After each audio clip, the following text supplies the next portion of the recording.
ভজন ভোজন খাজানা ইয়ারি ইয়ে সব পর্দে কে অধিকারী। এই কথাটি কিন্তু একেবারেই সত্য। ভজন বা ধর্মকর্ম এটি আমাদের 9th হাউস বা আমাদের ভাগ্যের হাউসের সাথে যুক্ত।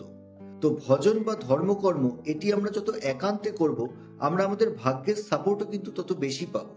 ভোজন, আহার এবং আমাদের ফুড হ্যাবিট এটি কিন্তু আমাদের 2nd হাউসের সাথে যুক্ত, আমাদের আর্নিং এর হাউসের সাথে যুক্ত। তো ভোজন বা আহার এটি আমরা যত একান্তে করব, আমাদের আর্নিং কিন্তু তত বৃদ্ধি পাবে।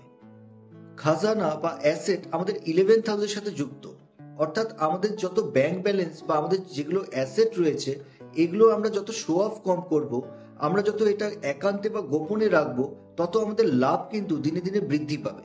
ইয়ারি বলতে আমাদের প্রেম প্রসঙ্গ এবং আমাদের যে লাভ রিলেশন এবং আমাদের সোশ্যাল যে নেটওয়ার্কস বা সোশ্যাল যে রিলেশন সেগুলোকে বোঝায়। এগুলো যদি আমরা যতটা গোপন বা একান্তে রাখবো, ততটা কিন্তু এগুলো আমাদের লাভকে বৃদ্ধি করবে।